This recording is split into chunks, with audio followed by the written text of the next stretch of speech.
Badan Nasional Penanggulangan Bencana BNPB menargetkan proses pencarian 13 korban tersisa tragedi ambruknya bangunan musola Pondok Pesantren Al-Hozini, Sidoarjo, Jawa Timur dapat diselesaikan hari ini. Hingga pencarian hari ke-8, korban meninggal dunia ditemukan mencapai 56 orang termasuk 5 bagian tubuh. Tim SAR gabungan terus melakukan upaya pencarian dan evakuasi mengandalkan alat berat maupun metode ekstrikasi manual. Deputi Bidang Penanganan Darurat BNPB, Maijen TNI Budi Irawan menjelaskan proses pencarian dan evakuasi masih dilakukan tim gabungan dari Basarnas TNI dan unsur relawan. Ia menargetkan proses evakuasi dapat rampung pada hari ini.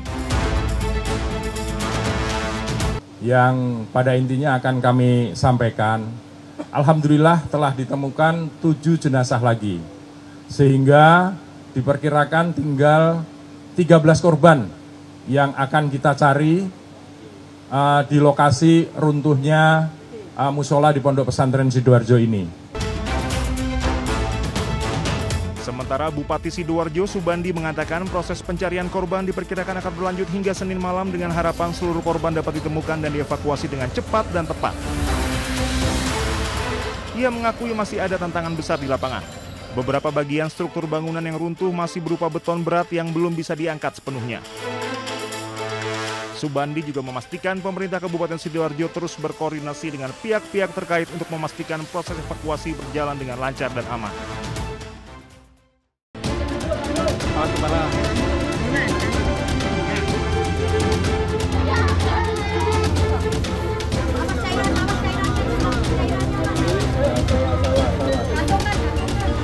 Cepet ya. Tim berupaya melakukan evakuasi terhadap para santri yang menjadi korban robohnya gedung musola di pesantren Al-Hozini, Sidoarjo, Jawa Timur. Tanpa lelah, para petugas bekerja selama 24 jam bergantian berpacu dengan waktu menyisir sejumlah sektor yang menjadi titik korban tertimbun reruntuhan bangunan. Kamu bantu tarik ini ya, guys ya. Tandu. Nggak ada ya, cuma perut kecepet ya. Dia di sebelah kiri, guys ya. Ya. Haikal. Kamu yang sakit apa, Nak? Satu persatu korban yang terjebak di bawah runtuhan berhasil dievakuasi meski dengan peralatan seadanya karena kondisi reruntuhan gedung sangat berbahaya jika menggunakan alat berat. Proses evakuasi penuh tantangan. Ratusan personel dikerahkan mengejar golden time di tengah medan sulit. Tim harus menghadapi medan reruntuhan yang sempit dan berbahaya. Meski demikian, tim evakuasi berhasil menyelamatkan sejumlah santri yang terjebak di bawah reruntuhan dengan selamat.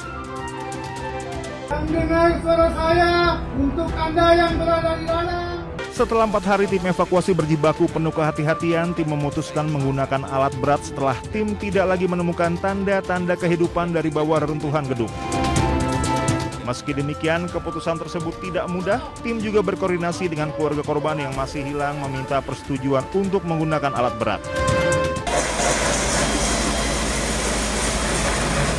Setelah mengerahkan alat berat, puluhan jenazah korban yang sebagian besar berada di lantai 1 bangunan berhasil evakuasi.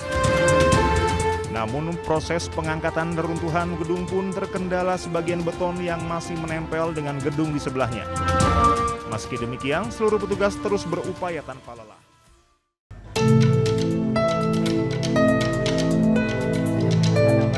Syaiful Rosi Abdillah, 15 tahun, salah satu korban selamat tragedi ambruknya musola Pondok Pesantren Al-Hozini di Sidoarjo, Jawa Timur masih tergolek lemas di Rumah Sakit Umum Daerah Sidoarjo.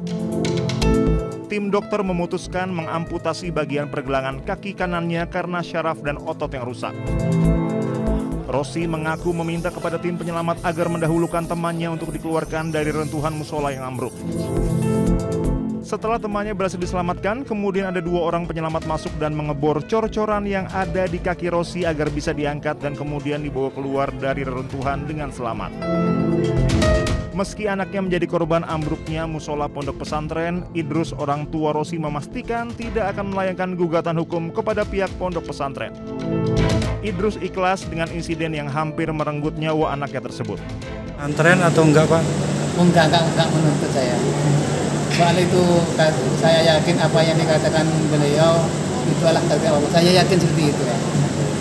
Jadi artinya dengan musibah ini sudah ikhlas ya, Pak ya? Ikhlas lah. Idrus juga akan menuruti kehendak anaknya untuk tetap mondok di pondok pesantren jika anaknya sudah sembuh nanti.